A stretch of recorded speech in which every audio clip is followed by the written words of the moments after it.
Entonces, hermano, le están predicando un verdadero evangelio. Si no le están predicando nada de esto, entonces usted tiene solamente comezón de oír lo que le conviene. Así de sencillo. ¿Por qué no fueron bautizados 380 personas? Porque solamente eran seguidores y no eran discípulos. Lo que hoy quiero hablarle, mi hermano, es lo que generó el Espíritu Santo en la iglesia. Lo que el Espíritu Santo hace cuando empieza a tener la esencia del Espíritu en la iglesia, porque en la iglesia es una cosa e individualmente es otra cosa. En el libro de los Hechos usted ve cuán importante es, hermano, este periodo que usted lo ve ahí. Usted cuando lea el libro de los Hechos va a ver el desarrollo de una iglesia.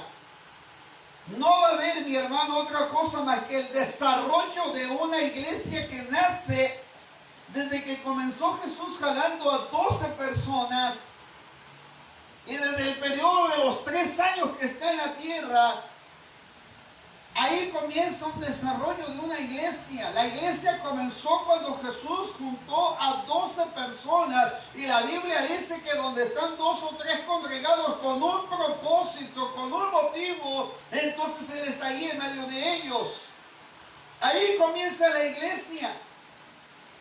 Y cuando Él empieza a formar, hay una formación, quiero que lo vea, hay una formación. En la iglesia comenzó en una formación, no comenzó enviándolos a predicar, porque el pasaje del enviar a los discípulos a predicar casi está antes de la finalización de la muerte de Jesús, cuando llega a llegar a la etapa y que Jesús no los mandó luego a predicar, los formó primero, les dio una formación hasta que llegó el momento de enviarlos. Cuando ellos regresan viendo las señales, los milagros, prodigios, les da una identificación y les dice, eso se hizo porque hay una autoridad. No lo hicieron porque son buenos para evangelizar. Había un respaldo, dice que les dio autoridad. Entonces, cuando la iglesia está bajo el poder del Espíritu Santo, hay manifestaciones o evidencias de que está bajo el poder del Espíritu Santo. Y ahora le voy a aclarar varias cosas porque a veces nos damos cuenta que la iglesia no está bajo el poder del Espíritu Santo. Le voy a mencionar, hermano, que la iglesia que está bajo el poder del Espíritu Santo, lo primero que usted va a identificar es una iglesia que persevera en la doctrina y no anda buscando cosas novedosas. Lo primero que usted encuentra es una iglesia que está perseverando en la doctrina y no está buscando cosas novedosas. Hace unos meses atrás conocí a una hermana, estaba en cierto lugar. Y de repente, hermano, hoy ya la vi teñida con el cabello, se hizo rayitos, se pintó el cabello y todo el asunto. Yo me quedé pensando, dije, ¿de dónde está saliendo eso de las cosas novedosas? ¿De dónde está saliendo todo eso de la curiosidad del verse bien? Y a veces me pregunto, hermano, ¿De dónde sacan eso? ¿De dónde surge eso? ¿Del Espíritu proviene eso? Es una interrogante que quiero que usted lo medite. ¿Proviene del Espíritu? ¿De dónde proviene? ¿De dónde proviene? ¿Y entonces dónde está la doctrina? ¿A dónde está la enseñanza? Me dice una persona, hermano, dígame dónde dice la Biblia eso. Le digo, hermano, lea Biblia. Escudriña la Escritura. Dice la Escritura que los primeros cristianos, después de ser bautizados por el Espíritu Santo, por eso mencionó todo el proceso, cuando ya son bautizados por el Espíritu Santo, no había una transformación radical, sino que tenían que aprender a vivir en el Espíritu, andar en el Espíritu, ser transformados por el Espíritu y tener la plenitud del Espíritu Santo. A partir del capítulo 2 del libro de los Hechos, usted ve 4 cosas que están fuera del entorno principal del ser humano y que tiene que tomar en cuenta el Espíritu Santo. Desde el bautismo ahí comienza vivir, andar, ser transformado y tener la plenitud del Espíritu. Y esas 4 cosas las se encuentran a partir del capítulo 2 en adelante del libro de los Hechos. Por eso muchos no entienden el por qué se le llama el Espíritu, el libro de los Hechos, o las obras, o los milagros, o los prodigios del Espíritu que están en el libro de los Hechos, hechos del Espíritu. No son hechos de la carne, no son hechos de los apóstoles, no son hechos, mi hermano, sino son la obra del Espíritu en una iglesia bajo el poder del Espíritu Santo. Así es que el Espíritu te lleva, mi hermano, a permanecer en la doctrina y no buscar las novedades. Es lo primero, dice, vamos rápidamente, capítulo 2, verso 42 de la Escritura de los Hechos, rápidamente, hermano, tengo que avanzar. Hechos 2:42. ¿Alguien quiere leer nada más el pedacito que dice? Hechos 2:42. Perseveraban en la doctrina de los apóstoles. Ok, y perseveraban en la doctrina de los apóstoles. Los apóstoles tuvieron doctrina al principio, ¿sí o no? Desde que los llamó el Señor Jesús, les empezó a enseñar su doctrina, las enseñanzas. Cosas novedosas les enseñó, ¿no? Les enseñó todo concerniente al reino de los cielos. ¿Qué estaban enseñando entonces los discípulos? Doctrina, enseñanza, lo que habían escuchado. Si quiere le doy otro testimonio más fuerte. Vamos a primera de Juan, para que vean que era lo que enseñaban los apóstoles. No enseñaban cosas novedosas, sino que estaban enseñando, mi hermano, doctrina. Primera de Juan, capítulo 1. ¿Alguien quiere leer el verso, capítulo 1, hermano? Hasta el versículo 4. Del 1 al 4, lo más rápido que pueda, hermano.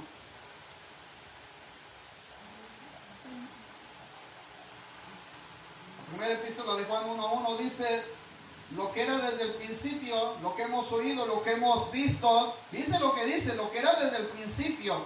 Hubo un comienzo. Lo que hemos oído. ¿Ya vio? ¿Qué habían oído ellos? Lo que hemos visto con nuestros ojos.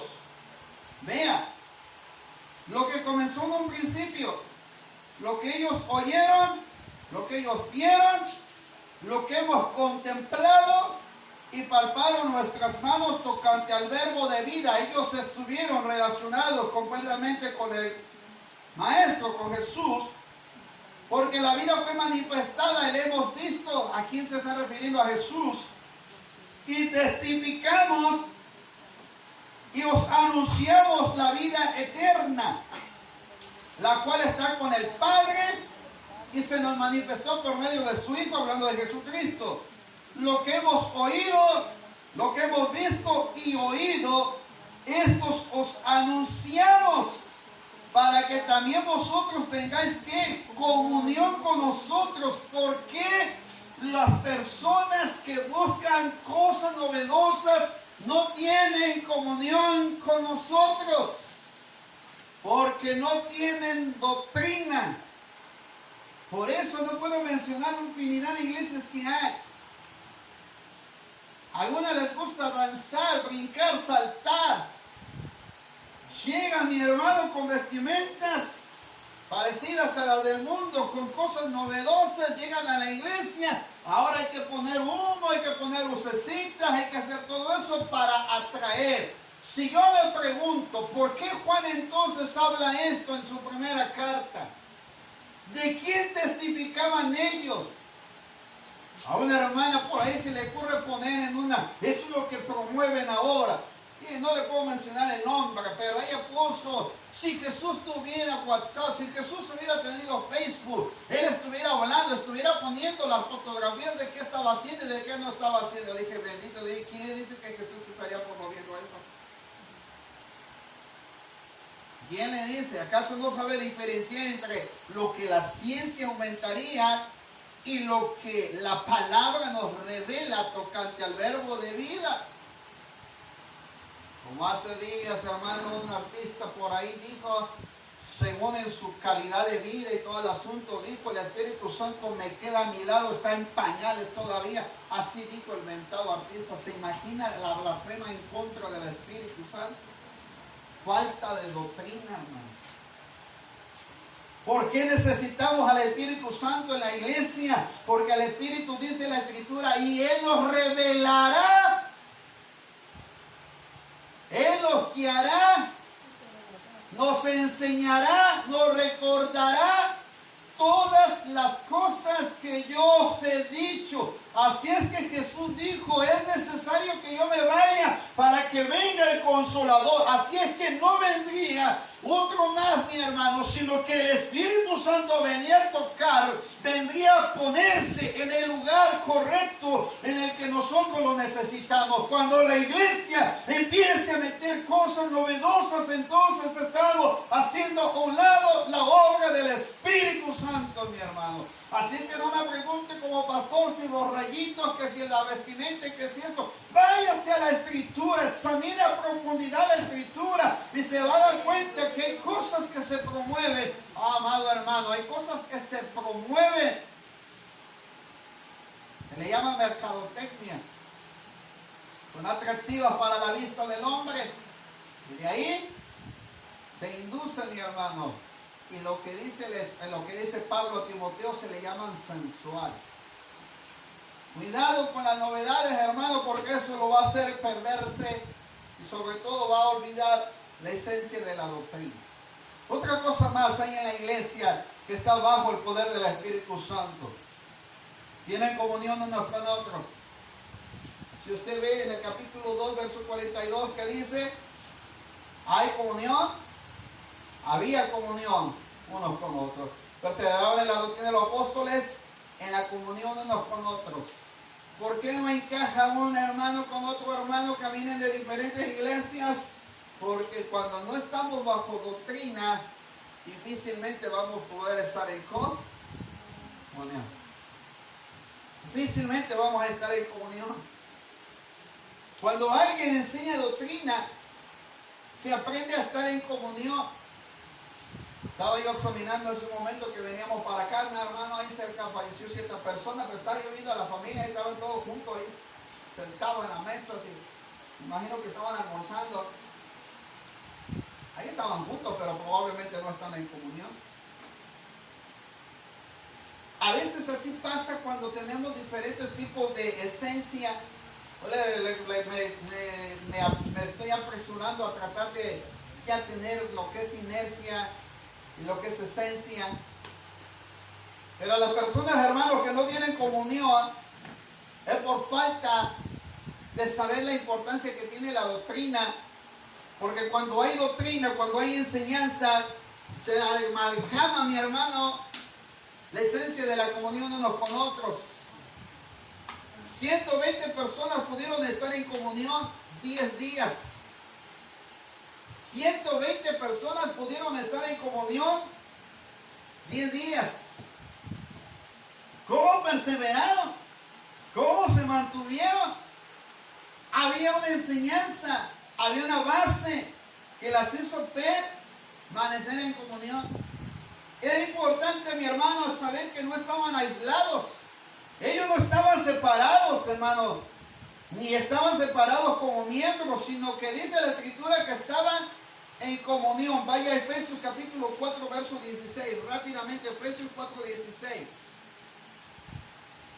Efesios capítulo 4, versículo 16. ¿Qué hace el Espíritu Santo cuando las personas están llenas, están viviendo en el Espíritu, están en la plenitud del Espíritu, están, hermano, andando en el Espíritu, pueden tener comunión? Efesios capítulo 4, verso 16, véalo en su Biblia. Efesios 4, 16. De quien todo el cuerpo, bien concertado y unido entre sí por todas las coyunturas, que se ayudan mutuamente según la actividad propia de cada miembro, recibe su crecimiento para ir edificándose en amor. Para que eso suceda, usted encuentra en el capítulo 4 de Efesios, en su encabezado, dice la unidad del Espíritu. Si usted se mantiene aislado, yo en mi casa, yo allá en mi casa, yo por acá, yo por allá, ¿sabe qué pasa?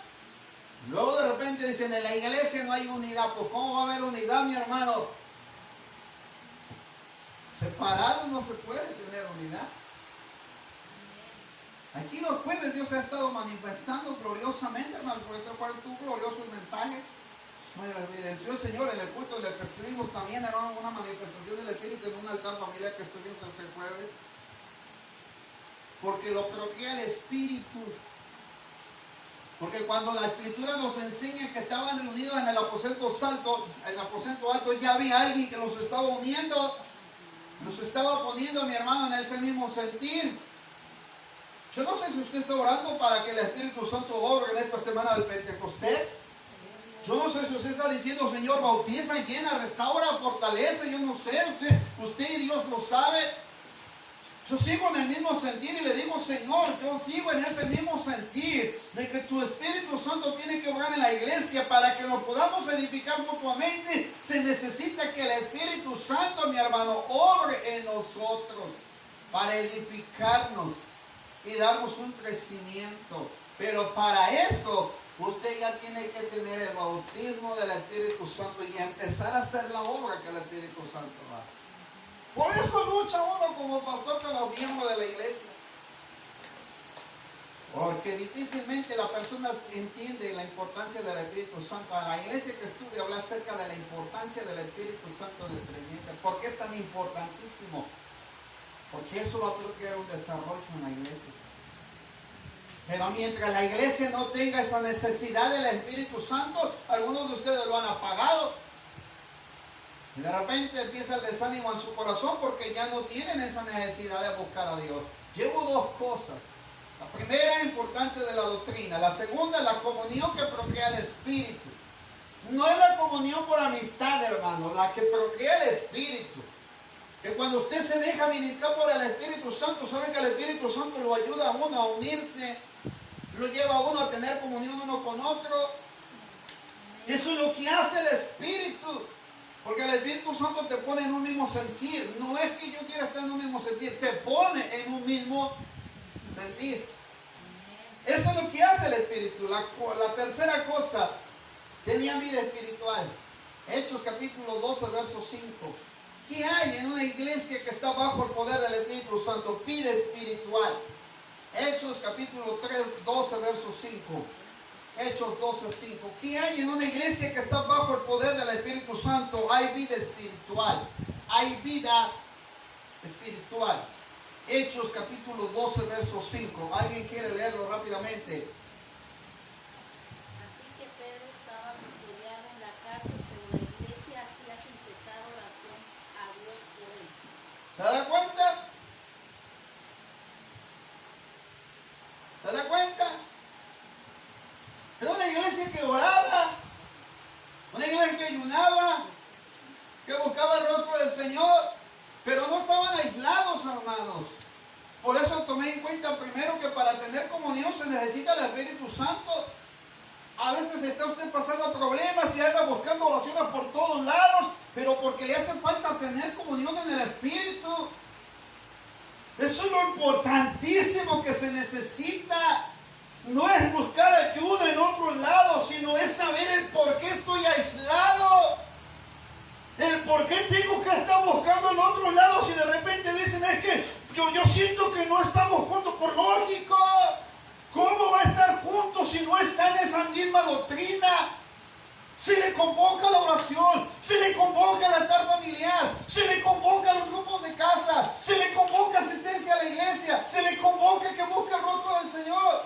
Y dígame, pero mientras se mantenga aislado, ¿usted cree que va a haber esa vida espiritual entre hermanos? No. ¿Qué he visto? Que cuando una iglesia se mantiene, mi hermano, en la comunión, procrea vida espiritual mientras un leño lo acomoda en fuego. Usted le mete otro leño que está en fuego y le mete otro leño que está en fuego, la llamarada se hace más grande. Pero mientras mete un leño apagado, yo le voy a después a explicar a diferentes tipos, mi hermano, de creyentes que hay, el por qué a veces el fuego del Espíritu se apaga. Ya lo estoy desarrollando. Hace unos días el Espíritu Santo me hablaba y le decía, Señor, llevo 3 meses hablando del Espíritu Santo. Me dijo el pastor de la iglesia que fui, hermano, háblale de aliento, háblale de ánimo, háblale de fortaleza. Y de repente me habló el Espíritu Santo, hablando acerca de que el Espíritu Santo nos ayuda en nuestra debilidad. ¿Cómo voy a pedir como conviene? Pues no lo sabemos por lógico. Porque muchas veces no sabemos lo que el Espíritu Santo quiere hacer en nosotros. No lo sabemos porque no tenemos comunión en el Espíritu. No vivimos en el Espíritu, no andamos en el Espíritu, no somos transformados por el Espíritu, mucho menos estamos en la plenitud del Espíritu. Eso es una vida espiritual, hermanos. Eso es en lo que usted se debe de enfocar. Es ahí donde le debe de prestar atención. ¿Por qué el Espíritu Santo se apagó en mi vida? Por falta de vida espiritual. Por eso Jesús dijo, separados de mí, nada podéis hacer. Significa que Jesús nos aclaró, no solamente a los discípulos que comenzaban, mi hermano, su vida de enseñanza, sino que también nos aclaró a nosotros que si nos mantenemos separados de Jesús, nada vamos a poder hacer. Ahora usted tiene que estar más cerca, pegado al Espíritu, si quiere tener una vida espiritual.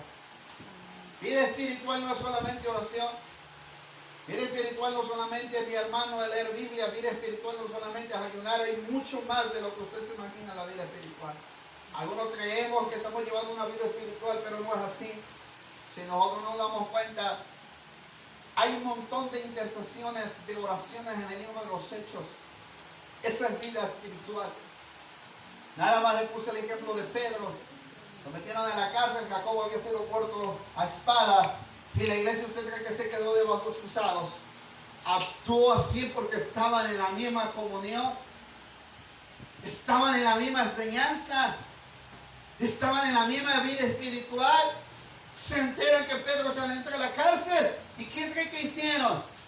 ¿Buscaron ayuda por otro lado? No, se metieron todos a orar. Era una iglesia que sabía bien la importancia de orar juntos. Si no veía a Pedro y a Juan subiendo al templo a la hora de la novena de la oración, entraron juntos.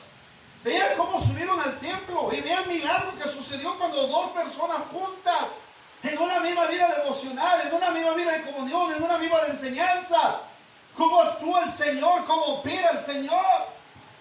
Estaba testificando un hermano de la situación de su hijo y me dice, me fueron a profetizar, me fueron a decir, fueron pastores que me dijeron tantas cosas, pero nadie de ellos sabía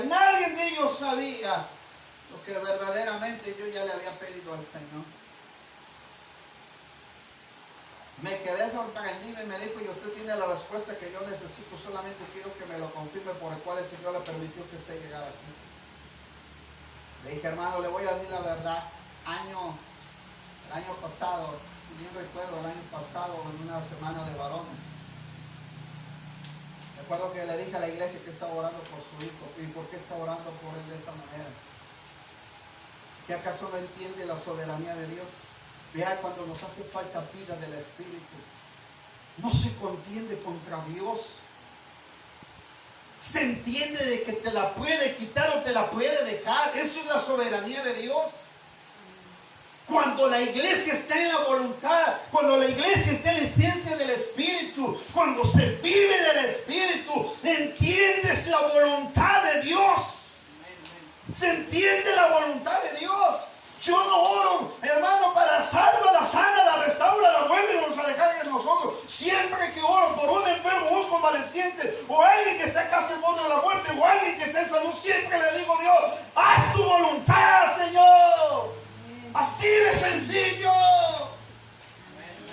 Haz tu voluntad, Señor. Es lo único que se necesita, es tu voluntad, porque tú eres soberano. Si lo levantas, gloria a tu nombre. Si te lo llevas, gloria a tu nombre. Si lo levantas para testificar, la gloria es a tu nombre. Señor, entendí algo. Dios es soberano. Se lo dije al hermano que me pidió la respuesta. A mí Dios me enseñó ese día que Él es soberano. Le di la porción, el libro de Isaías, cuando dice el Dios incomparable de Israel. Y habla del Espíritu. ¿Quién enseñó al Espíritu? ¿Quién le dio sabiduría? Hermano, cuando tú te metes a buscar la llenura del Espíritu, la plenitud del Espíritu, la comunión del Espíritu, el andar en el Espíritu, vivir en el Espíritu, sabrás, mi hermano, lo que el Espíritu Santo hace cuando Él actúa.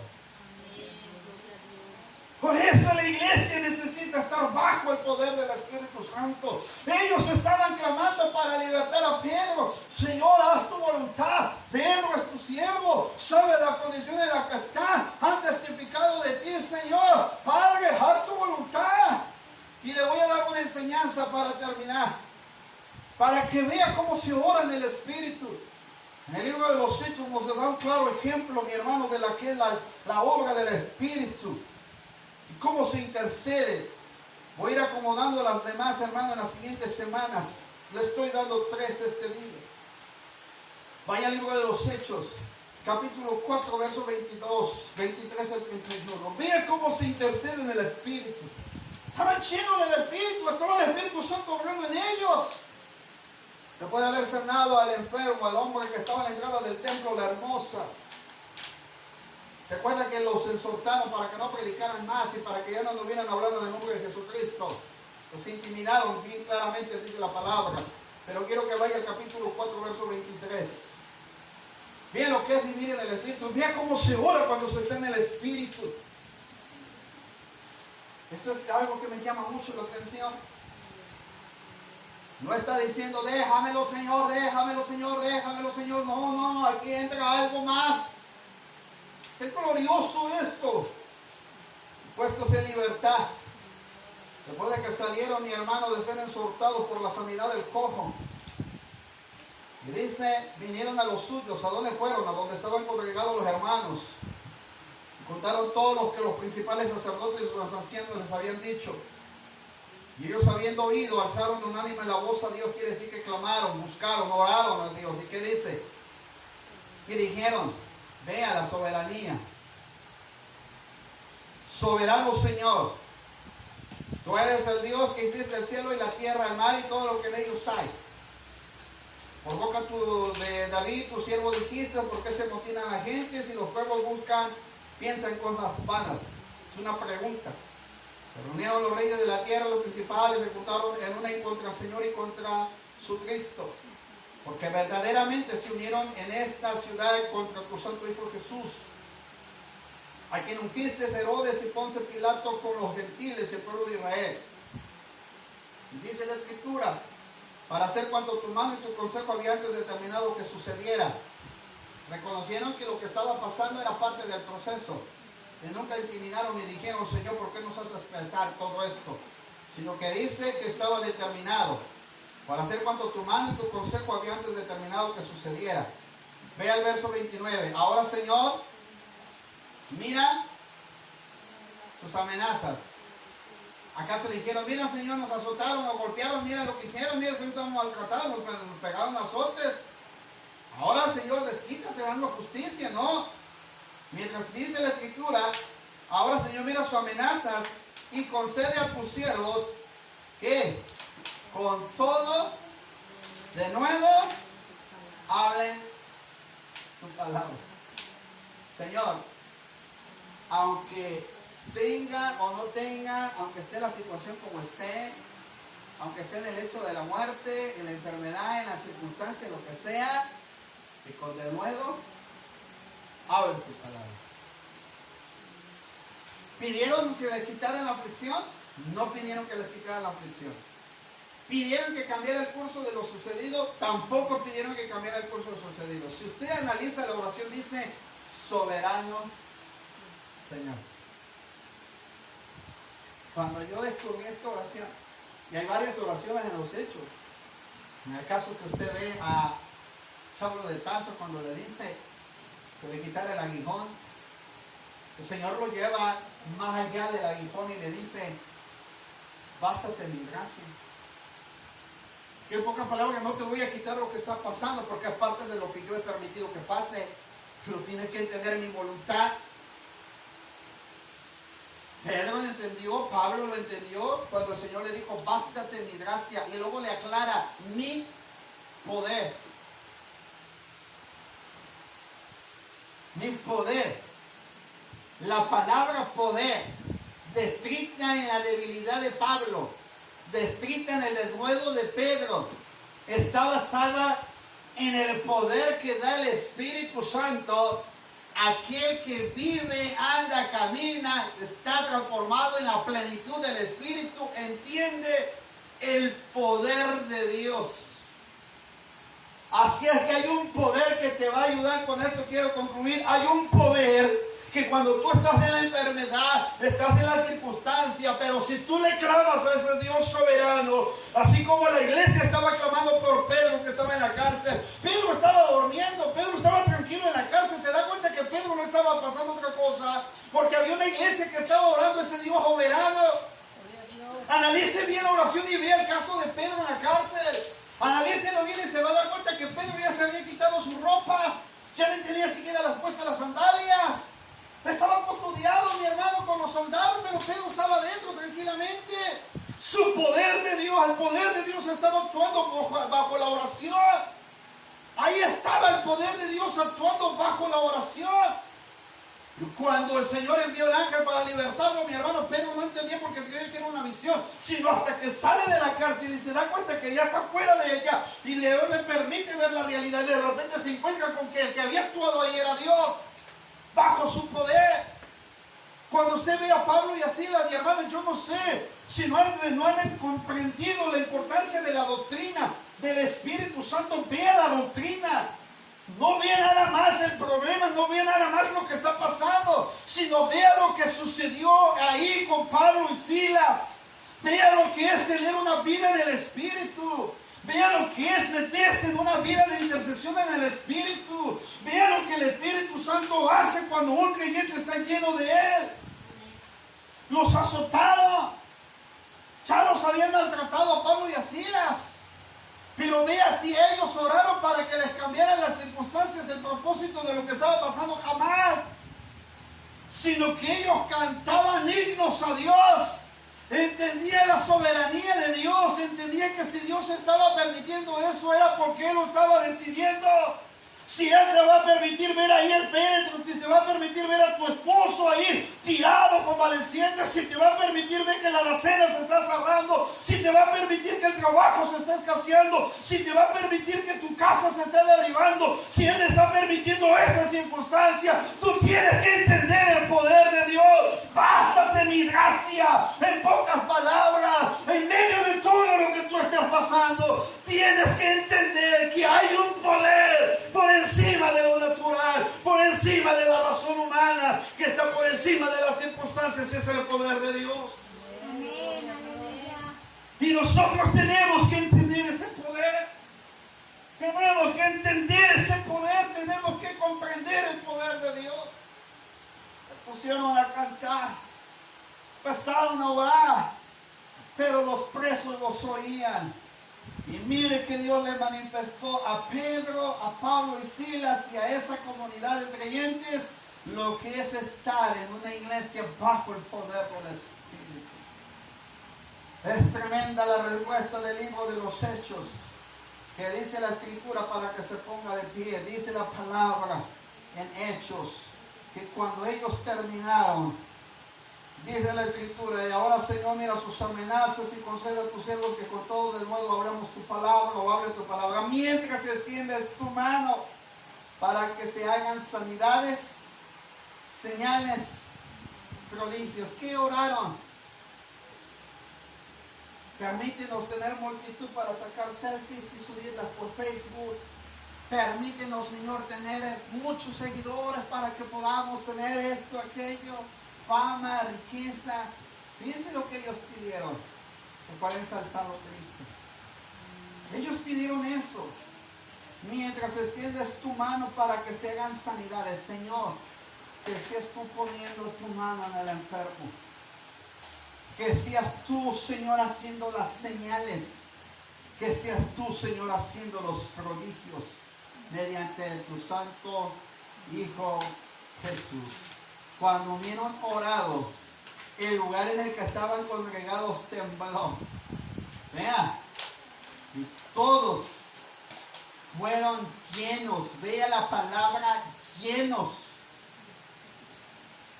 No significa que dejaron que el Espíritu Santo se desbordara en ellos. Todos fueron llenos. No había sin excepción alguna. Por eso Betel necesita con urgencia la esencia del Espíritu. Y a usted que no lo tiene necesita tenerlo.